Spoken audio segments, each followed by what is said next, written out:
ఈ వీడియోని ప్రారంభం చేసే ముందు మీ అందరితో ఒక విజ్ఞప్తి. అది ఏమిటంటే ఈ వీడియోని మీరందరూ ఒంటరిగా చూడండి. ఇందులో ఒక ముఖ్యమైన సందేశం ఉంది. అది మీరందరూ తప్పక నేర్చుకోవాలి, కంపల్సరీ.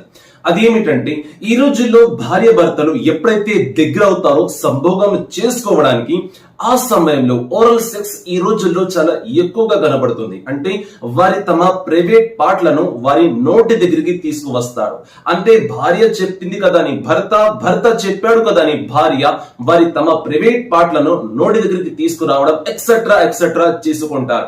సోదరులారా, సోదరి మల్లారా, కొందరి ఊహ ఏ విధంగా ఉంటుందంటే ఇవ్వండి సంభోగం కదా అందుకే చేసుకుంటున్నాం, ఇందులో తప్పేముంది అని మీ యొక్క ఆలోచన రావచ్చు. అయితే తెలుసుకోండి, అల్లాహ్ తాలా ఏమని తెలియజేశారంటే ఒక మహిళకి ఎప్పుడైతే పీరియడ్ వస్తుందో ఆ సమయంలో భర్త తన భార్య వద్దకు వెళ్ళరాదు, సంభోగం అయితే అస్సలు చేయరాదు, అది హరాం అని తెలియజేశాడు. ఏమండి, భార్యతో సంభోగం చేయడం హరాం పీరియడ్ యొక్క సమయంలో. దీనిని దృష్టిలో పెట్టుకోండి. అల్లాహ్ ఇలా ఎందుకు తెలియజేశాడు అని అంటే మహిళ యొక్క శరీరం యొక్క ప్రైవేట్ పార్ట్ నుండి రక్తం బయటికి వస్తుంది. That is a bad quality of blood. సోదరులారా, ఆ యొక్క సమయంలో సంభోగం చేసినట్లయితే రకరకాల రోగాలు వస్తాయి. ఆ రోగాల నుండి మనందరినీ కాపాడడానికి అల్లాహ్ ఈ విధంగా తెలియజేశాడు. అందుచేత పీరియడ్ యొక్క సమయంలో సంభోగం అయితే అస్సలు చెయ్యరాదు.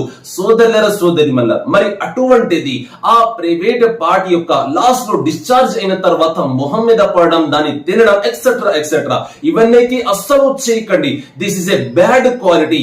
సోదరులారా, సోదరి మల్లరా, ఎందుకంటే ఇదే నోటితో మనం సూరాలు చదువుతాం, ఖురాన్ చదువుతాం, కల్మా చదువుతాం, మంచి మాటలు చెబుతాం.